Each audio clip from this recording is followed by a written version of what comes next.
Federal authorities have arrested a Virginia man. This is in connection with the placement of 2 pipe bombs outside the headquarters of the Republican and Democratic National Committees the night before January 6th of 2021 attack on the U.S. Capitol. Now, this is according to sources familiar with the matter. They're telling ABC News that we are staying on top of this, so stay with us as we try to learn some more details about this breaking story. On January 5th, 2021, between 7:30 and 8:30 p.m., an unidentified individual placed pipe bombs near the offices of the Democratic National Committee and the Republican National Committee in Washington, D.C.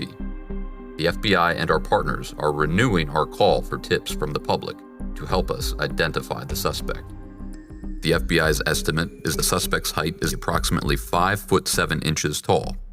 The suspect wore a face mask, a gray hooded sweatshirt, and black gloves.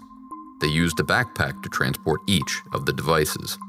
They were wearing distinctive Nike Air Max Speed Turf shoes, which are black and gray with the yellow Nike logo. Fewer than 25,000 of these shoes were sold between August 2018 and January 2021.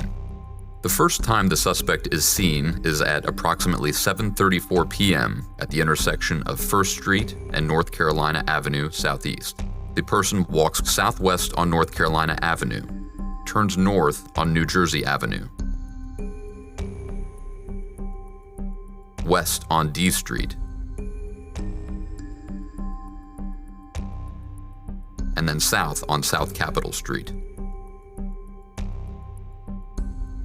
This footage of the suspect on South Capitol Street shows the person setting down their backpack, which is believed to contain one of the bombs at this time.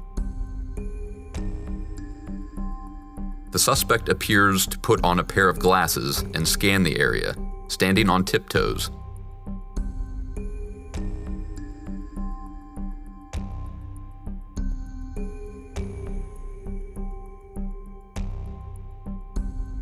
Before picking up the backpack, turning around, and heading back the way they came on South Capitol Street.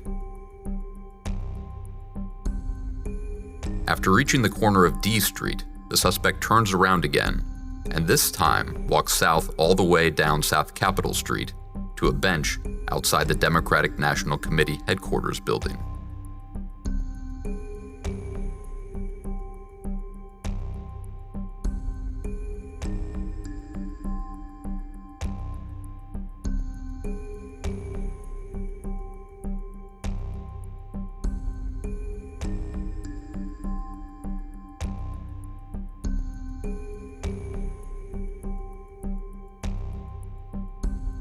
Here we see the suspects sit on the bench for a few minutes. They do not place the bomb at this time.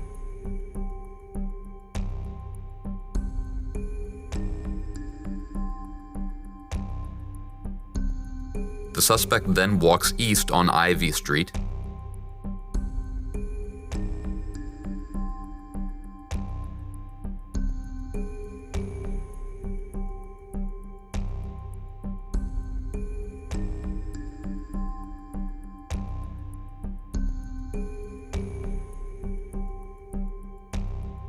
turns north on New Jersey Avenue, and then pauses near the corner of D Street before retracing their steps back to the DNC bench where the first bomb is placed.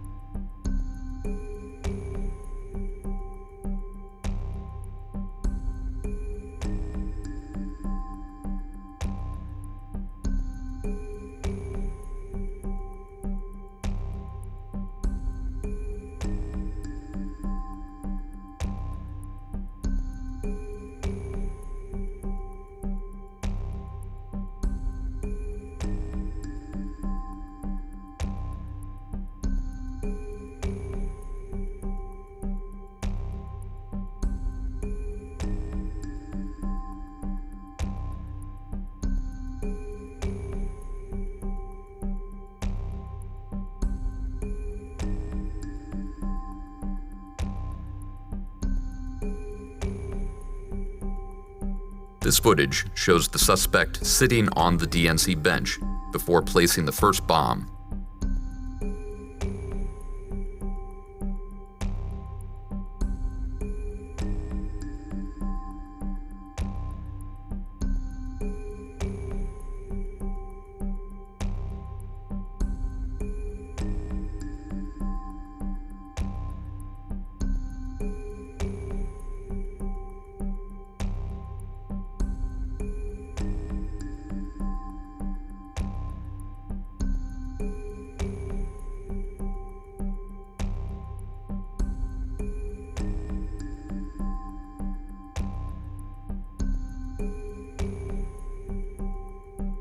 Here we see the suspect place the bomb at approximately 7:54 p.m.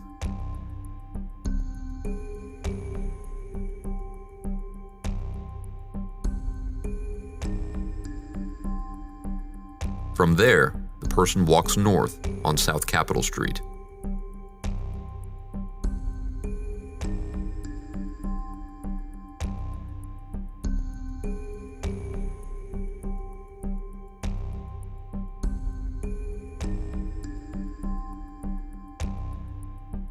East on D Street,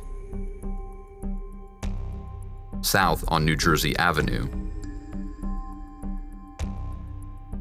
northeast on North Carolina Avenue, when we lose video coverage of the suspect at approximately 8 p.m.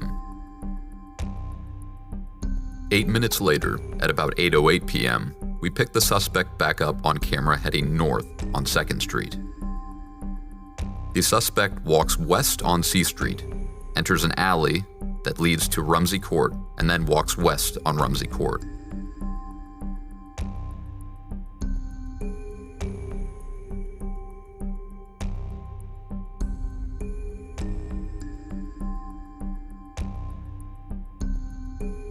This footage shows the suspect pass between the RNC and the Capitol Hill Club, holding the backpack out to the side.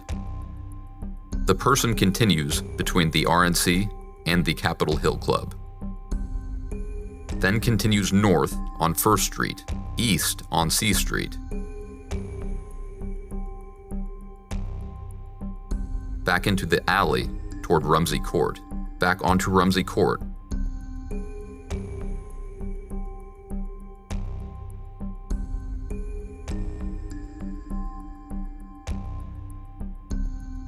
they placed the second pipe bomb at approximately 8:16 p.m.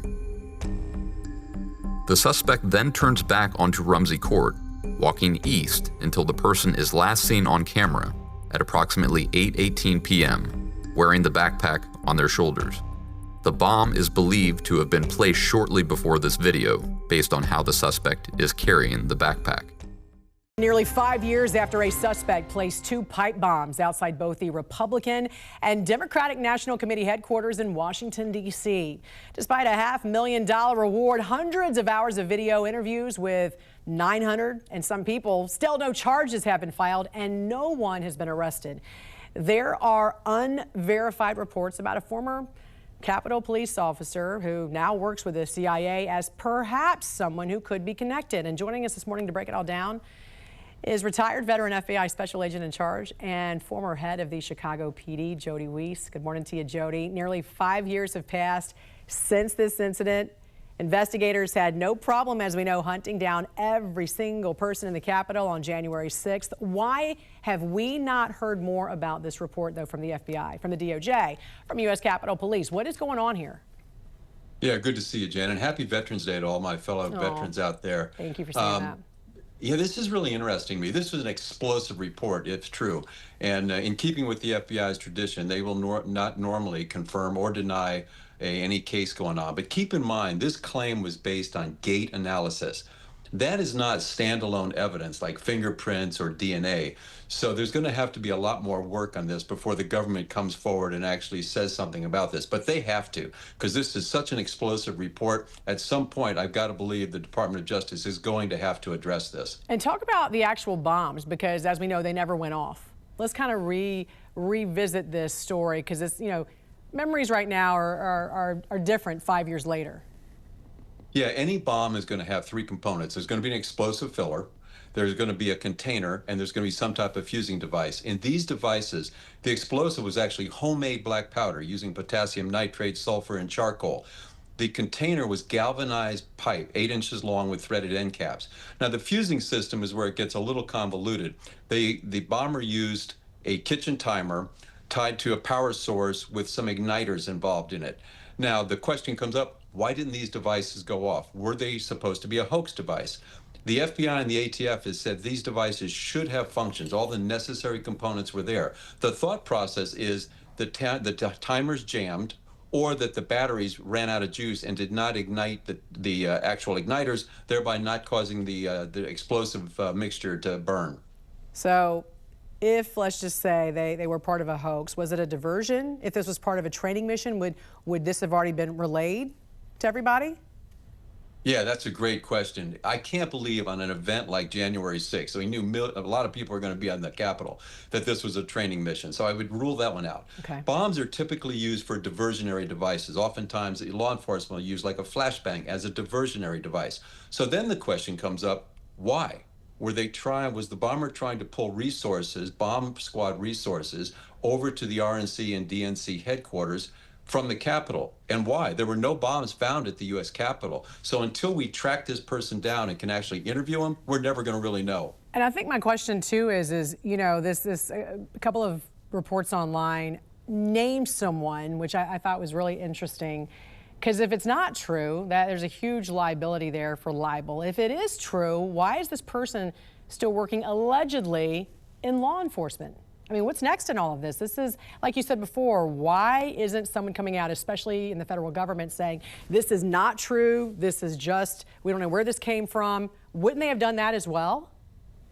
Yeah, 100%. You said it, you're spot on. If this isn't true, what a slanderous event this would be, and how much liability does that news agency have?